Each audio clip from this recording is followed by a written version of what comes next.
Ini Pastor, ada satu kedaulatan Tuhan lagi yang terjadi di Soe. Ya.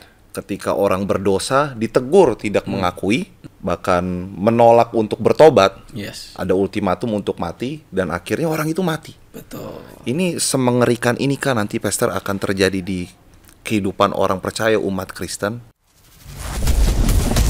Frekuensi Sumpah. Be accurate and stay connected.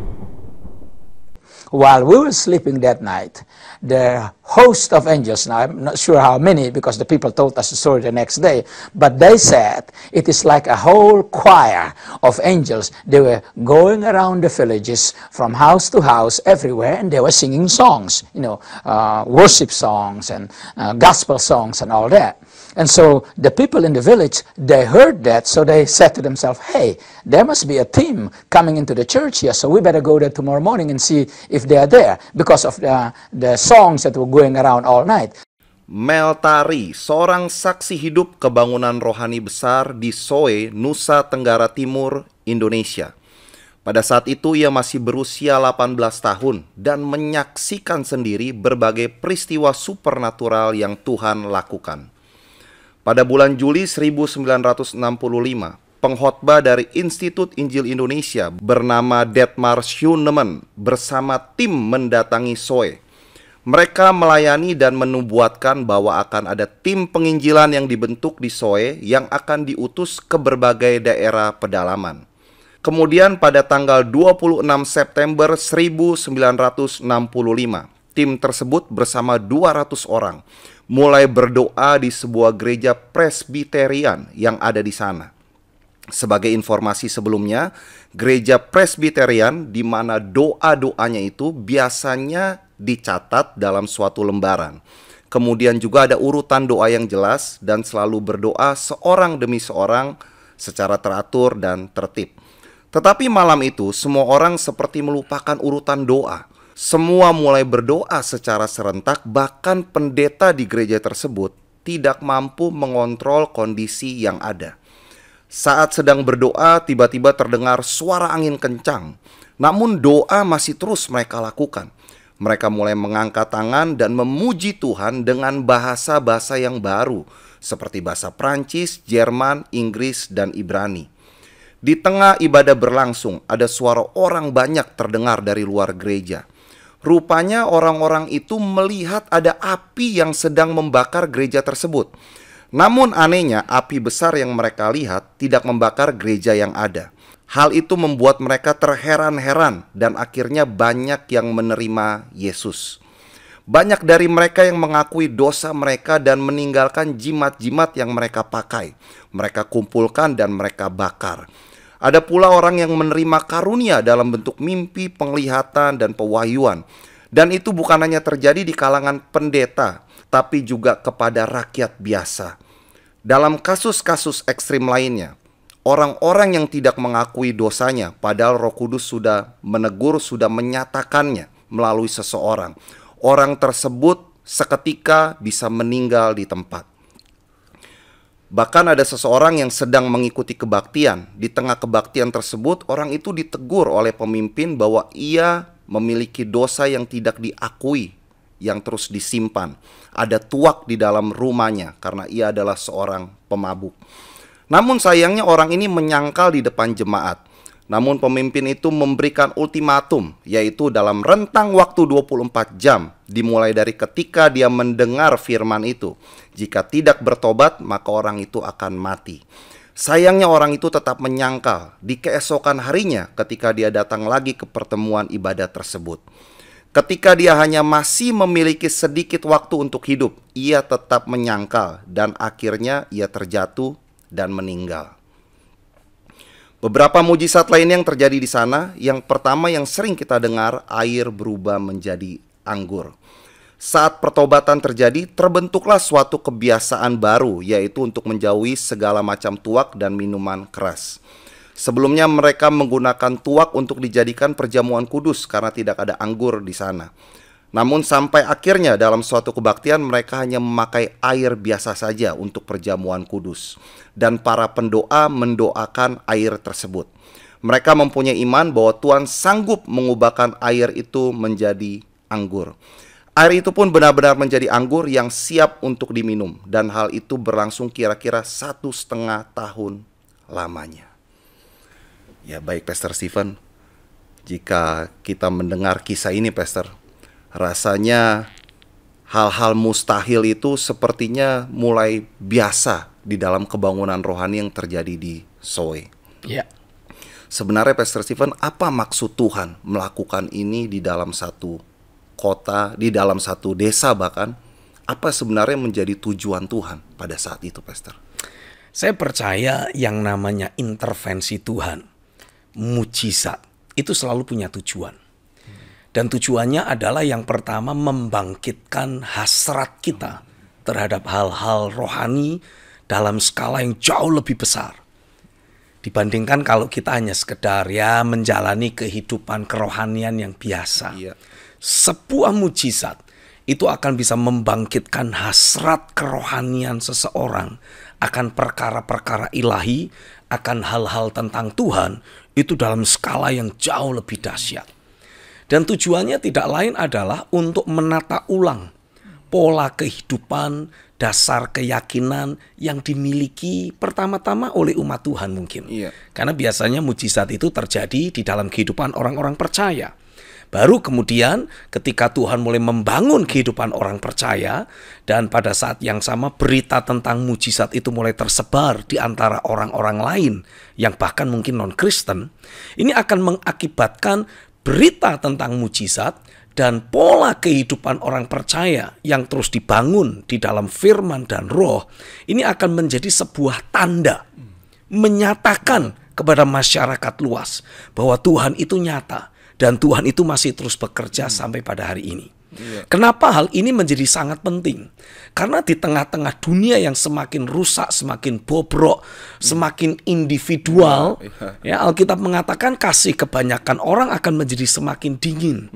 Orang jadi seperti tidak ada lagi pengharapan akan masa depan. Orang hanya seperti menjalani hari-harinya dengan harapan ya kalau sampai hari ini aku masih hidup ya puji syukur, kalau besok mati ya sudah, itu takdir istilahnya seperti itu. Mereka betul-betul kehilangan pengharapan akan masa depan. Dan lewat terjadinya mujizat, lewat terjadinya perkara-perkara ilahi yang Tuhan lakukan dalam hidup orang-orang percaya, ini akan terjadi sebuah revival. Ada kehidupan rohani yang dihidupkan kembali, dibangkitkan kembali. Dan lewat kehidupan rohani yang dibangkitkan kembali, orang jadi punya pengharapan akan masa depan.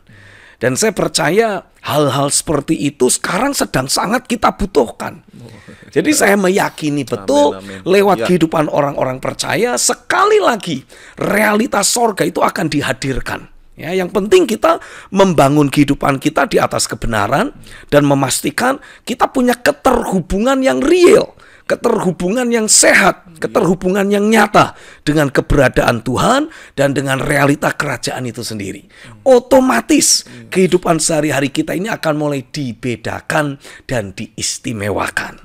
Dan lewat itu semua, orang yang melihat hidup kita akan mulai bilang, "Wih, kok bisa? Aku juga kepengen." Nah, saat itulah kita dengan leluasa akan bisa berkata, kalau kamu kepengen, ikuti teladanku.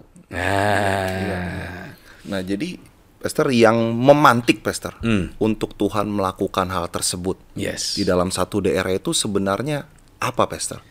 Saya percaya waktu Tuhan, kita akan seringkali kan mempermasalahkan antara kairos, waktu Tuhan dari janji-janji firman ini, waktu Tuhan ini sangat penting sekali. Tapi saya meyakini yang namanya waktu Tuhan itu baru akan terwujud, realisasi ketika ada umat Tuhan yang siap untuk berpartner dan bekerja sama dengan Tuhan. Jadi waktu Tuhan itu tidak ditentukan oleh jam, tahun, tanggal, hari, tidak. Tapi ditentukan oleh availability dari umat Tuhan itu sendiri. Ketika janji Tuhan diberikan, bagaimana kita mensinkronkan hidup kita untuk bisa menjadi untuk bisa menjadi partner Tuhan menggenapi janji itu. Saat itulah waktu Tuhan terjadi. Namun begini Pastor, ini kan sesuatu yang bisa dikatakan sangat supernatural. Yes. Hal seperti ini. Ya. Sampai orang bisa lihat ada api Ya. dan bukan api yang seperti biasa. Ya. Kalau kesannya ingin membakar tapi tidak terbakar. Ya. Dan hal-hal lain yang kita lihat seperti air menjadi anggur. Ya.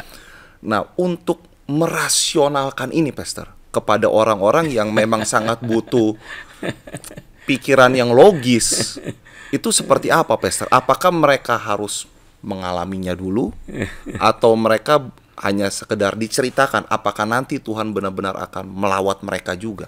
Saya percaya berbagai mujizat dan tanda ajaib itu bukan hanya akan menjadi sebuah cerita dan dongeng, tapi betul-betul itu akan menjadi sebuah realita di masa kita sekarang ini. Ya, terlepas dari orang dari waktu ke waktu semakin menjadi sangat rasional dan sepertinya sulit untuk menerima hal-hal supernatural. Tapi satu hal yang kita harus pahami, yang namanya mujizat itu selalu melampaui batasan-batasan natural. Namanya saja supernatural. Iya. Jadi kalau kita mencoba melogikakan segala sesuatu yang berasal dari Tuhan, ya bisa meledak otak kita.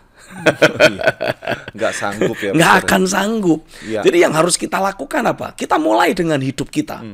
Kita ini kan disebutnya sebagai orang yang percaya.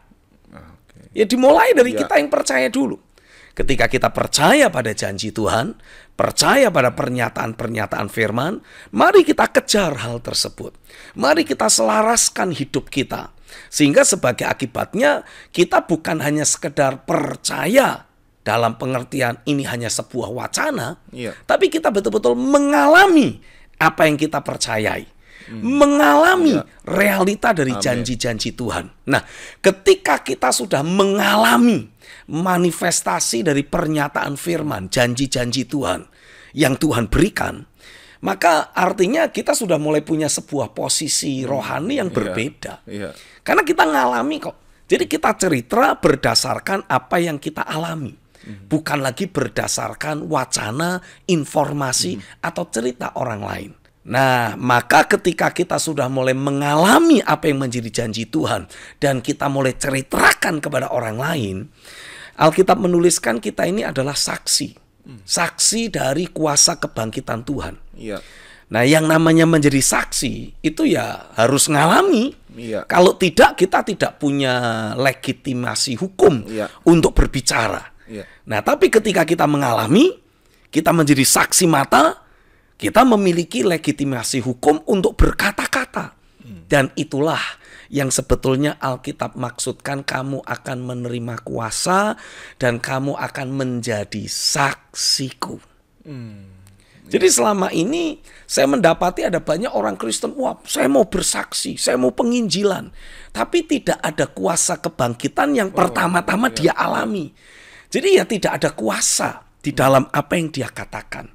Tapi ketika dia sudah mengalami secara pribadi, wah ini tidak lagi peduli orang mau percaya tidak percaya, wong saya yang ngalami kok. Jadi kita ada posisi yang di atas, punya posisi lebih karena kita secara pribadi mengalami. Itu sebabnya saya berdoa kepada setiap saudara yang mungkin menyaksikan tayangan ini, jangan berpuas diri kalau engkau sudah tahu banyak. Pastikan saudara mulai bawa dalam doa, minta Roh Kudus menuntunmu untuk saudara betul-betul mengalami. Karena ketika engkau mengalami apa yang menjadi janji Tuhan, saudara diberi kuasa. Ada sebuah inherent power. Kata Yunani yang dipakai dalam kata kuasa itu adalah dunamis. Dan bisa diterjemahkan sebagai kekuasaan, otoritas, kemampuan yang istimewa yang Tuhan berikan secara menetap dalam hidup kita. Jadi apa yang saya alami, kalaupun saya ceritakan kepada banyak orang, tidak membuat saya kekurangan, tidak membuat saya kehilangan, karena itu sudah menetap dalam diri saya. Nah, semakin saya banyak cerita, semakin banyak orang diberkati. Tapi tidak ada sedikit pun dari yang saya ceritakan itu berkurang dalam diri saya. Dan saya yakin itulah yang Tuhan ingin berikan dalam hidupmu. Ada kuasa, ada inherent power, ada posisi rohani yang berbeda yang membuat engkau bisa menjadi saksi. Engkau bisa menyampaikan apa yang sudah engkau alami bersama dengan Tuhan, menginspirasi, mendorong, menggerakkan banyak orang untuk merindukan mereka bisa mengalami hal yang sama seperti yang sudah engkau alami. Haleluya. Kalau saya bersaksi tentang kesembuhan, mujizat yang saya alami, pasti orang-orang yang sedang dalam keadaan sakit jadi kepengen untuk mengalami mujizat dan kesembuhan yang sama seperti yang saya alami. Dan dengan sendirinya saya menjadi tanda buat mereka. Tapi pada saat yang sama saya pun menjadi alamat. Mereka akan datang menginginkan untuk bisa mengalami apa yang sudah saya alami. Saya tinggal bawa mereka untuk menjalani perjalanan hidup yang sama seperti yang Tuhan sudah tunjukkan untuk saya jalani. Dengan kita menjalani jalan hidup yang sama, jalan Tuhan yang sama, sebagaimana saya alami mujizat, orang banyak akan alami mujizat. Saya berdoa, dimanapun engkau berada, engkau pun akan alami ada intervensi tangan Tuhan yang terus terjadi dalam hidupmu, seperti yang saya juga sudah nikmati. Terjadilah atasmu di dalam nama Yesus. Haleluya. Jadi kalau kita mengalami Tuhan sendiri ya Pastor, waktu kita berkata-kata menjadi saksi bagi orang yang tidak percaya, sekuat apapun logika manusiawi yang ada, itu pasti diruntuhkan ya Pastor. Betul, karena kita ngalami. Mungkin mereka tidak bisa menerima kenyataan dari apa yang kita alami. Ya enggak apa-apa, tapi itu sebuah benih yang sudah tertabur masuk. Wong saya ngalami kok. Itu menjadi benih yang masuk ya Pastor. Masuk, pasti sekali waktu akan bertumbuh dan mengubah jalan berpikirnya. Iya. Karena sekarang tuh, waktu saya dengar Pastor di YouTube lah. Jadi orang sekarang itu mencari agama kepercayaannya seturut dengan masuk logika atau enggak pengajarannya. Sekarang lagi seperti itu Pastor. Jadi dengan adanya kita menjadi saksi, saya yakin itu akan membuat banyak orang yang berpikir dengan logika manusiawi. Ya nggak bisa, tidak mau. Ya, mereka betul. harus membandingkan kehidupan yang secara konstan kita alami bersama dengan Tuhan dengan kehidupan sehari-hari mereka yang terus pakai logikanya. Dan akhirnya bikin mereka pusing sendiri, bikin mereka kesandung sendiri, bikin mereka terjerembab jatuh sendiri, membuat mereka tawar hati sendiri, dan perbandingannya akan semakin kelihatan seperti gelap dengan terang. Dan saya yakin kalau mereka memang mencintai kebenaran, mereka mengejar terang Tuhan, mereka pasti akan pergi kepada kita, menjumpai kita, minta supaya bisa dimuridkan, minta supaya bisa dibimbing, supaya mereka bisa menjalani hidup sama seperti kita menjalani hidup bersama dengan Tuhan. Iya. Tadi yang Pastor Stephen katakan menarik Pastor, ketika kita bersaksi itu akan menjadi benih. Nah, cuman kan masalahnya begini Pastor, seringkali itu kita berpikirnya ketika orang mulai meresponi kita dengan rasa nggak mau denger kita jadi mulai ragu sendiri Pastor, iya kan? Tapi waktu Pastor Stephen mengatakan tadi itu menjadi benih yang orang itu percaya atau dia percaya atau enggak pada saat itu ternyata sudah masuk ya Pastor. Jadi kita relax aja, jangan terbeban ya Pastor. Tanpa beban. Tuhan itu memberikan analogi kepada saya seperti ini. Kalau dalam hidup kita ini ada kehidupan ilahi, ada kuasa untuk menjadi saksi karena Roh Kudus turun atas kita dan ada kuasa kebangkitan yang terus bekerja dalam diri kita. Ini Tuhan memberi kita analogi, memberi saya analogi itu seperti seekor nyamuk demam berdarah. Ya, dari sekian banyak nyamuk, ini ada nyamuk yang membawa virus demam berdarah. Yang kemudian pakai tanda kutip berfellowship beberapa menit atau mungkin hanya beberapa detik dengan kita. Tapi ketika dia berhasil menginjeksikan virus yang ada dalam dirinya, ya walaupun interaksinya singkat, tapi orang yang menerima virus itu dalam hitungan jam itu akan mulai panas dingin. Harusnya kalau dalam hidup kita sebagai orang percaya ada kuasa kebangkitan Kristus, perjumpaan sesingkat apapun dengan seseorang, kalau kita mulai taburkan benih kuasa kebangkitan itu, ini akan membuat orang yang bersangkutan dalam satu kurun waktu tertentu akan mulai panas dingin juga. Iya. Nah, repotnya kan selama ini kita sebagai orang Kristen tidak membawa kuasa kebangkitan Kristus. Iya. Jadi ngobrol berjam-jam dengan orang, tidak ada perubahan yang Nggak ada terjadi dampak dalam diri apapun, orang. Tidak ada benih ilahi yang kita taburkan. Sehingga akhirnya ya kita berpisah, orang itu tetap dalam dosanya, hidup tetap dalam beban berat yang dia miliki, dan tidak ada apapun yang kita ciptakan dalam hidup mereka. Iya. Tidak ada perubahan, tidak ada benih ilahi yang kita taburkan dalam hidup mereka. Sayang. Iya. Karena hidup sehari-hari kita sendiri yang keliru. Tidak terhubung dengan realita kebangkitan Tuhan. Ya, Gitu. Ya, baik Pastor Stephen. Ini saya balik lagi ke sini Pastor mengenai mujizat yang terjadi di sana. Ada roh pertobatan sampai ada orang-orang yang meninggalkan jimat-jimatnya Pastor. Seketika. Tapi nanti Pastor Stephen menjelaskan ini setelah informasi berikut ini Pastor. Ya. Kehidupan orang percaya atau kekristenan adalah suatu perjalanan iman yang memiliki tujuan pasti, bukan sekedar jalan-jalan rohani yang tidak ada arah tujuannya. Sebab Tuhan telah menetapkan destiny ilahi bagi gerejanya, yakni memanifestasikan kesatuan pelayanan tubuh Kristus untuk memulihkan segala sesuatu dan mempersiapkan kedatangan Kristus, Sang Raja yang akan memerintah dan mengembalakan bangsa-bangsa bersama gerejanya yang adalah tubuh Kristus. Melalui buku Perjalanan Mengembalakan Bangsa-Bangsa, perjalanan iman kita akan semakin diperlengkapi dan diteguhkan, sehingga kita tidak akan mudah diombang-ambingkan badai kehidupan, melainkan kekuatan iman kita makin bertambah kokoh, kuat, dan perkasa. Untuk informasi buku, Anda dapat menghubungi kami di nomor 0896 8088 8929 atau di nomor 0817 4927 954. Kehadiran buku ini sekaligus menjadi trilogi message kerajaan tentang keberadaan gereja Tuhan di akhir zaman. Setelah sebelumnya telah diterbitkan buku yang berjudul Pola Gereja Akhir Zaman dan Menuju Kepenuhan Kristus. Buku-buku ini akan menjadi patokan perjalanan iman orang percaya, di mana Tuhan akan membawa kita menggenapi rencananya seperti yang telah dinubuatkan dalam kitab Wahyu 12. Inilah masa hari-hari yang penuh kuasa dan kemuliaan surgawi akan menyertai perjalanan gereja Tuhan menuju penggenapan rencananya.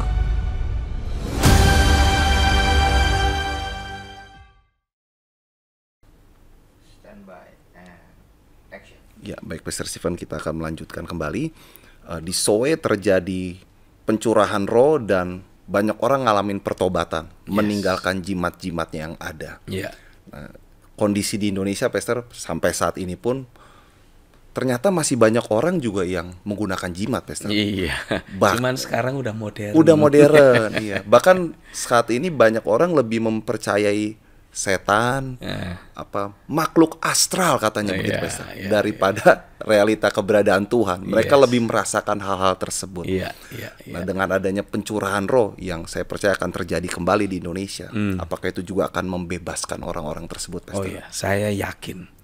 Sampai sejauh ini ada banyak orang yang ya memang karena ada tayangan-tayangan yang secara khusus mengeksplor berbagai interaksi dengan makhluk-makhluk gaib gitu ya.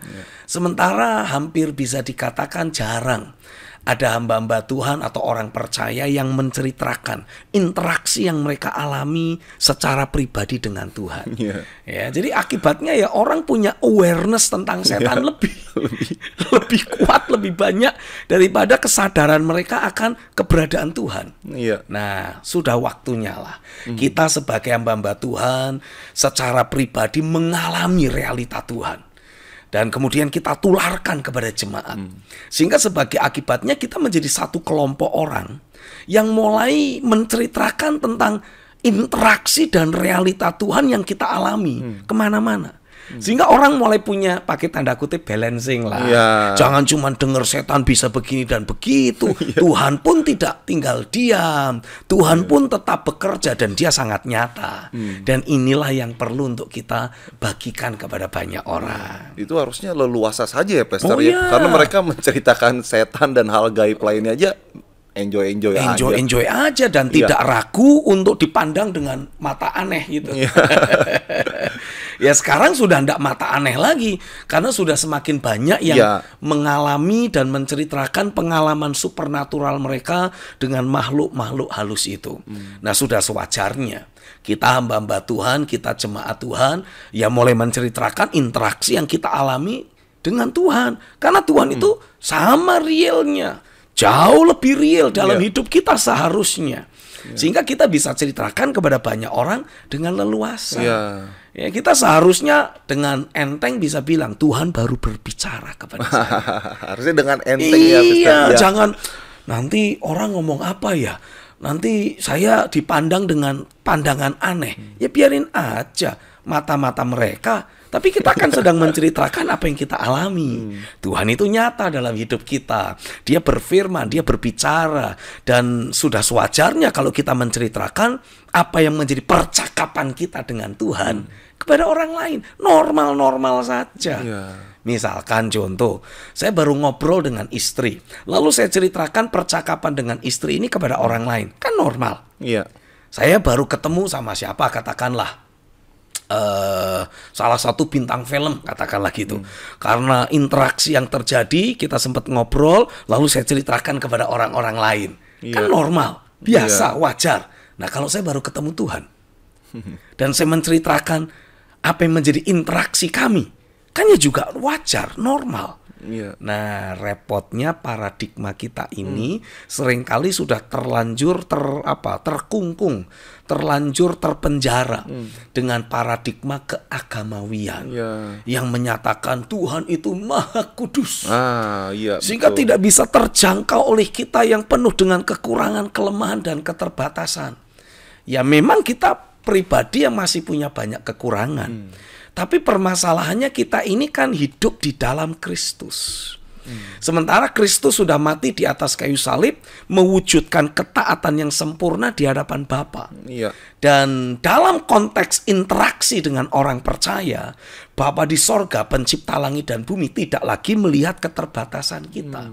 Tapi yang dia lihat adalah korban Kristus yang sempurna. Sementara ketika kita ada di dalam Kristus, maka Bapa di sorga mau menerima kita sebagaimana dia menerima ketaatan mutlak yang sudah ditunjukkan oleh Yesus Kristus selama ada di atas muka bumi ini. Sehingga kita diterima untuk berinteraksi dengan Bapa sama seperti Kristus berinteraksi dengan Bapa di sorga. Biasanya begini, Pastor, mental kita itu nggak kuat, Pastor, kalau udah di ngomongin begini.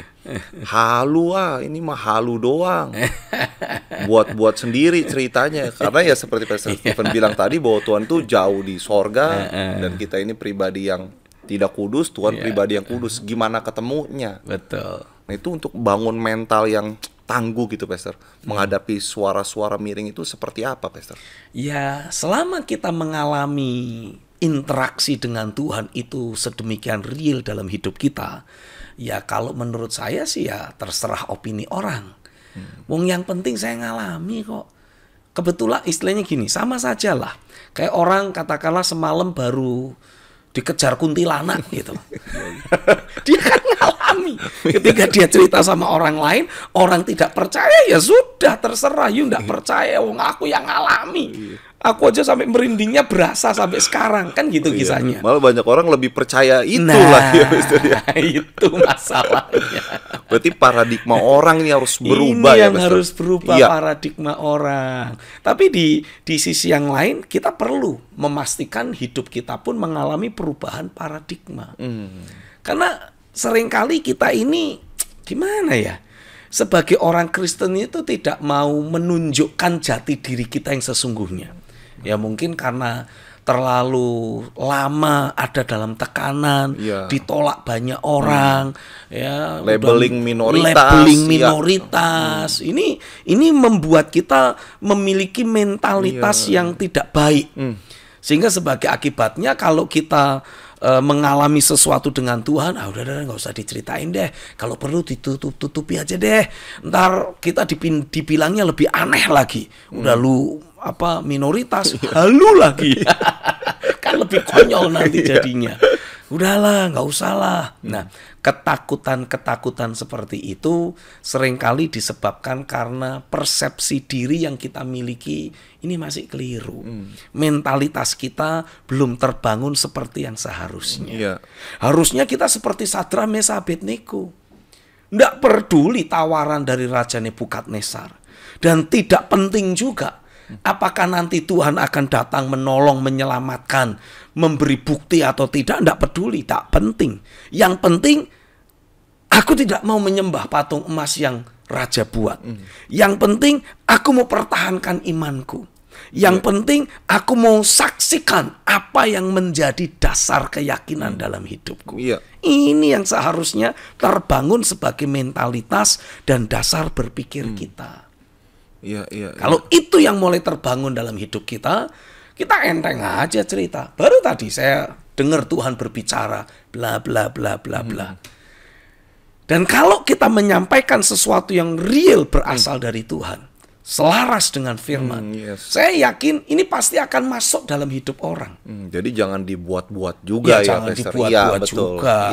Real aja. Kalau Tuhan memang belum sampaikan apa-apa, ya bilang aja saya enggak terima apa-apa dari Tuhan. Tapi kalau Tuhan sampaikan sesuatu, ya sampaikan. Tidak perlu kita tutup-tutupi, tidak perlu kita perhalus istilahnya. Sampaikan saja apa adanya. Ya, jadi pertama-tama kita bangun dulu ini mentalitas kita, supaya kita betul-betul menjadi saksi. Kata menjadi saksi itu bagus. Kata Yunani yang dipakai itu martus. Dari kata martus yang bisa diterjemahkan atau diartikan sebagai seseorang yang memiliki legalitas hukum untuk berbicara, menceritakan apa yang dia alami.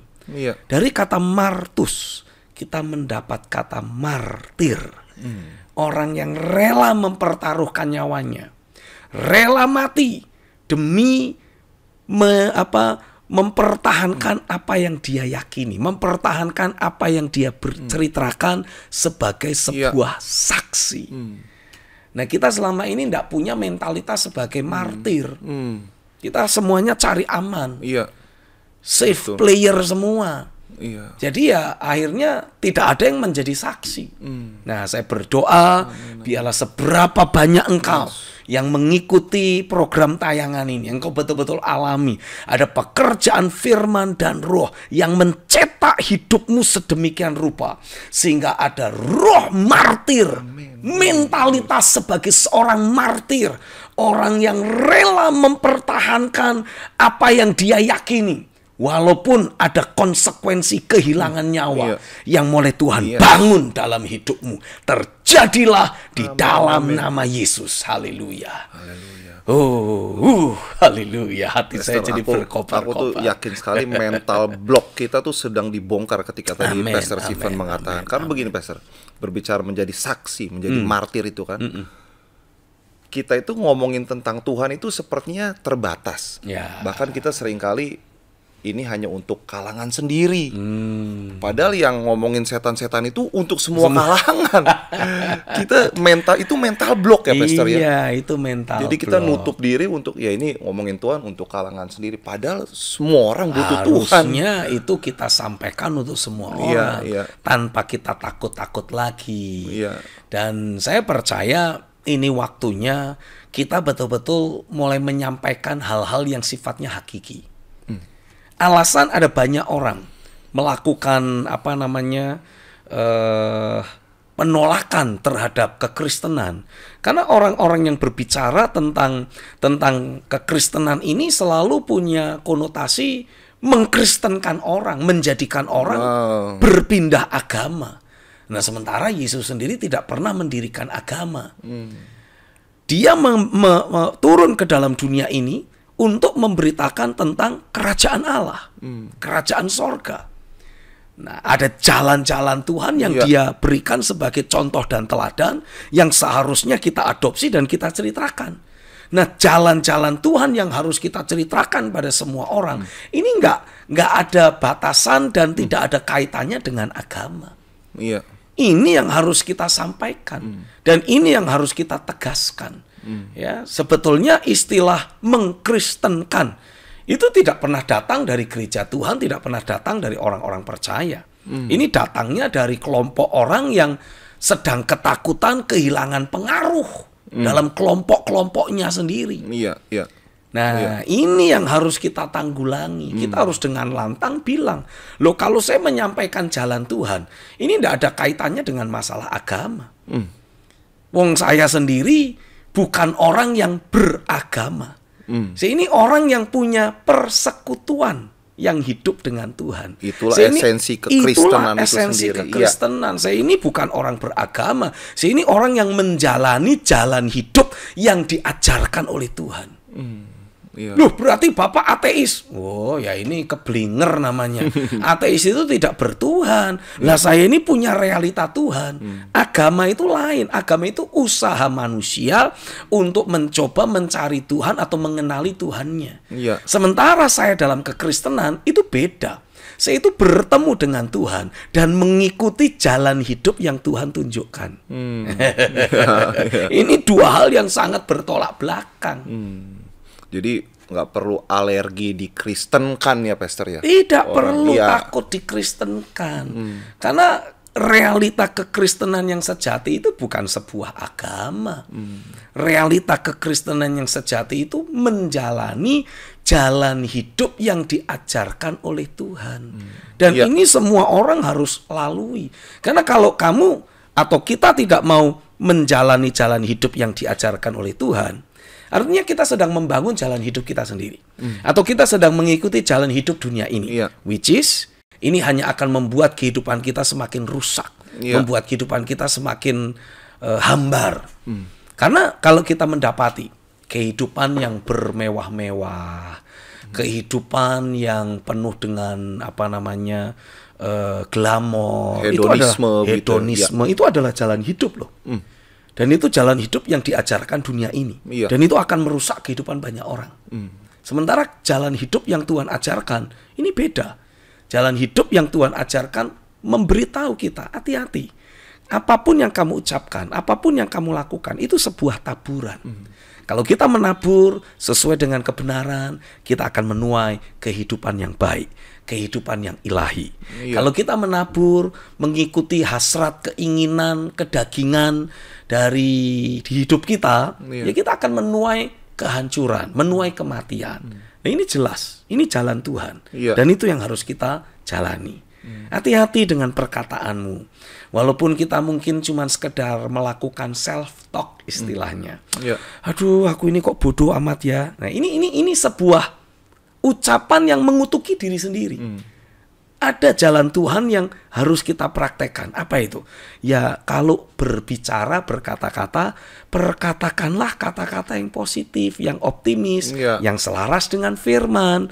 Supaya apa?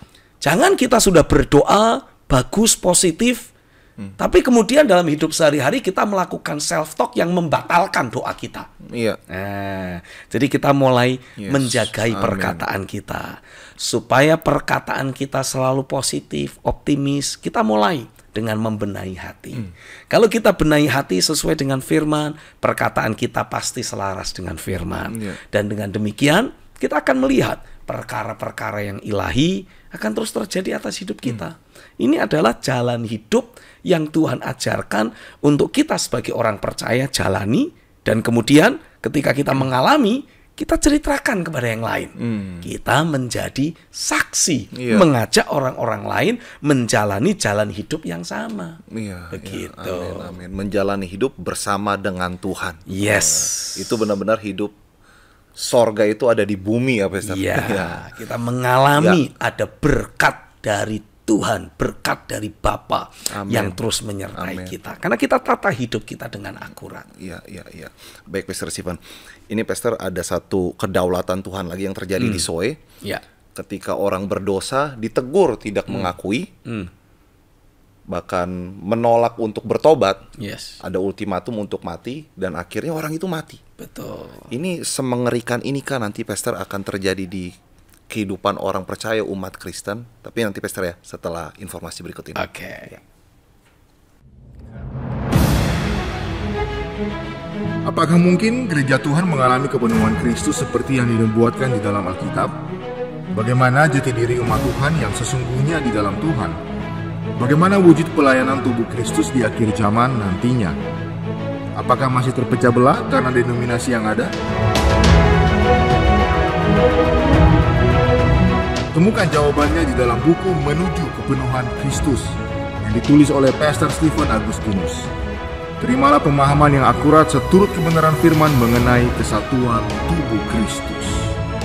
Untuk informasi Anda bisa menghubungi kami di nomor 0896 8088 8929 atau di nomor 0817 4927 954. Ya, baik Pastor. Di Soe terjadi kebangunan rohani, roh takut akan Tuhan tercurah, ada roh pertobatan, tapi ada juga orang yang tidak mau bertobat, dan mereka mati, Pastor. Apakah ini satu hal yang akan terjadi lagi? Kalau terjadi lagi cukup mengerikan. Tapi di Alkitab juga sudah ada ternyata kan, Pastor, Ananias dan Safira terjadi juga. Ini sesuatu yang apa sebenarnya, Pastor, yang ingin Tuhan katakan dalam kedaulatan Tuhan yang satu ini? Ya, saya percaya peristiwa bahkan sampai ada orang mati karena tidak mau bertobat, itu adalah salah satu sarana mungkin istilahnya yang Tuhan pakai untuk menanamkan roh takut akan Tuhan di dalam kehidupan banyak orang. Karena selama ini orang bertindak sesuka-sukanya. Dan mereka berpikir, Tuhan maklum, enggak apa-apa, Tuhan paham. Ya, jadi akhirnya Tuhan seperti pakai tanda kutip dipermainkan. Nah, Tuhan tidak bisa dipermainkan. Jadi Tuhan mengizinkan ada 1-2 peristiwa yang menghenyakkan banyak orang, membuat orang merasa ngeri, takut, sehingga mereka mulai membenahi kehidupan sehari-hari mereka dan memastikan keputusan-keputusan apapun yang mereka akan ambil itu harus selaras dengan kebenaran. Karena kalau tidak selaras dengan kebenaran, wah, ini bisa bahaya. Salah-salah mereka mati beneran itu. Istilahnya kena karma kata orang banyak. Sehingga sebagai akibatnya mereka akan mulai lebih berhati-hati. Dan memang pada dasarnya Tuhan menghendaki kita ini belajar mewaspadai dalam setiap pengambilan keputusan yang kita buat. Sehingga kita tidak sembrono dalam keputusan-keputusan yang kita buat. Karena rusaknya dunia ini itu seringkali disebabkan karena ada orang-orang tertentu yang punya posisi, punya pengaruh, atau bahkan berinteraksi dengan orang lain, membuat keputusan-keputusan yang bisa merugikan banyak orang. Bukan hanya merugikan dirinya sendiri, tapi akan merugikan orang lain juga. Makanya dunia ini semakin rusak. Nah, Tuhan mau manusia-manusia yang ada belajar mengambil keputusan dengan selaras dengan firman Tuhan. Sehingga sebagai akibatnya keputusan kita ini akan justru menghadirkan realitas sorga, bukan menghadirkan neraka di atas muka bumi ini. Ya, dan saya percaya Tuhan sedang terus berfokus untuk membangkitkan orang-orang percaya yang terus berjalan di dalam kebenaran dan kemudian menularkan gaya hidup yang mencintai kebenaran ini ke sebanyak mungkin orang yang berinteraksi dengan mereka. Dan saya percaya ketika orang-orang yang berinteraksi dengan orang percaya ini mulai meneladani gaya hidup yang sama, dunia akan menjadi lebih baik. Dunia akan menjadi lebih indah. Dunia akan menjadi lebih layak huni. Dunia akan menjadi tempat yang lebih ramah terhadap manusia atau bahkan anak-anak kecil. Ya, saya sedih kalau hari-hari ini kita mendapati bahkan di dunia pendidikan. Mulai ada banyak kasus-kasus predator, kasus-kasus pelecehan seksual yang dilakukan oleh orang-orang yang seharusnya menjadi pendidik, tapi justru memangsa orang-orang yang dia didik. Wah, ini kan sangat menyedihkan sekali, merusak masa depan orang. Tapi saya yakin terlepas dari berbagai macam kekisruhan yang sekarang ini mulai merebak, walaupun banyak orang bilang ini cuma baru ujung dari gunung es ini, ya, puncak dari gunung es. Artinya di bawah-bawah sana ini ada banyak lagi kasus-kasus pelecehan seksual yang tidak terekspos. Iya. Tapi saya percaya, terlepas dari apa yang sedang terjadi secara manusiawi, dari gereja Tuhan, dari orang-orang percaya, Tuhan akan terus munculkan orang-orang yang akan menjadi solusi dan akan bisa menghentikan proses pembusukan yang banyak terjadi ini. Saya percaya waktunya sudah tiba. Gereja Tuhan betul-betul berfungsi menjadi garam dan terang dunia. Orang-orang percaya dimunculkan Tuhan, dibangkitkan Tuhan untuk menjadi saksi, menjadi garam dunia yang memberi rasa dalam kehidupan dan hati orang yang sudah mulai tawar, mencegah pembusukan yang sedang terus terjadi di tengah masyarakat, memberi pengharapan baru kepada mereka yang selama ini sudah mulai apatis karena melihat orang-orang yang selama ini bertindak sebagai predator ternyata adalah orang-orang yang seharusnya menjadi pengayom, orang-orang yang selama ini dikagumi dan dijadikan teladan. Ternyata malah justru pagar makan tanaman, istilahnya begitu. Tapi terlepas dari itu semua, saya berdoa, biarlah Tuhan terus bekerja, Tuhan terus beracara dalam hidupmu, menolong engkau untuk melihat bahwa Tuhan tidak pernah tinggal diam. Dia sedang terus membangkitkan orang-orang yang berlaku sesuai dengan hati dan jiwa Tuhan sendiri, mengkondisikan untuk setiap orang-orang yang ada di atas muka bumi ini sekali lagi diobati ketawaran hatinya, diberi pengharapan yang baru karena Tuhan sedang bekerja lewat hamba-hambanya, lewat jemaatnya, lewat gereja Tuhan, lewat hidupmu. Dan saya berdoa biarlah lewat acara ini tangan kuasa Tuhan terus bekerja, betul-betul beracara dalam hidupmu dan membangkitkan engkau, memanggil engkau, mempersiapkan engkau dan membangkitkan engkau untuk menjadi para influencer, untuk menjadi para revivalist, para reformer yang akan membawa perubahan atas kota dan bangsa ini. Terjadilah atasmu di dalam nama Yesus. Haleluya, haleluya. Iya. Tiap kali ada kebangunan rohani, Pastor, di mana realita Tuhan tuh menjadi sangat nyata di sana. Sepertinya seperti ada dua sisi. Di satu sisi Tuhan melawat dan memulihkan, di satu sisi sepertinya Tuhan sedang membersihkan, Pastor. Orang-orang yang tidak mau bertobat seperti yang terjadi di Soe ini mengalami kematian. Apakah memang selalu seperti itu, Pastor? Kebangunan rohani yang terjadi. Sebetulnya kalau kita berbicara tentang kebangunan rohani itu sendiri, sisi atau dua sisi yang akan kita lihat adalah di satu sisi Tuhan bekerja, tapi di sisi yang lain akan masih ada orang-orang yang hidupnya belum utuh. Selalu ada orang-orang yang hidupnya belum dipulihkan secara sempurna lewat pekerjaan firman dan roh, tapi ikut terlibat di dalam kegerakan itu, sehingga mengakibatkan munculnya ekses, muncul pro dan kontra tentang kegerakan yang ada. Tapi terlepas dari pro dan kontra yang selama ini sering ada di tengah-tengah sebuah kegerakan rohani, saya percaya ke depan ini Roh Kudus terus bekerja dan mempersiapkan untuk hamba-hamba Tuhan dan setiap jemaat yang ada terus hidupnya dibangun dalam kebenaran. Ada hati yang mencintai kebenaran yang sedemikian kuat meliputi orang-orang percaya di hari-hari yang terakhir ini, sehingga roh kebenaran akan menuntun mereka dalam segala kebenaran. Roh Kudus akan mengkondisikan mereka betul-betul mati dari diri sendiri, mati dari kemanusiawian dan kedagingan. Karena yang seringkali menjadi penyebab pro dan kontra adalah orang-orang yang belum mati kedagingannya. Tapi saya yakin di hari-hari yang terakhir ini Tuhan akan terus memunculkan orang-orang yang betul-betul sudah mati dari keakuan, dari kemanusiawian, dari sifat mementingkan diri sendiri, dari sifat ingin bersaing. Nah, ini akan betul-betul dihapus oleh Tuhan.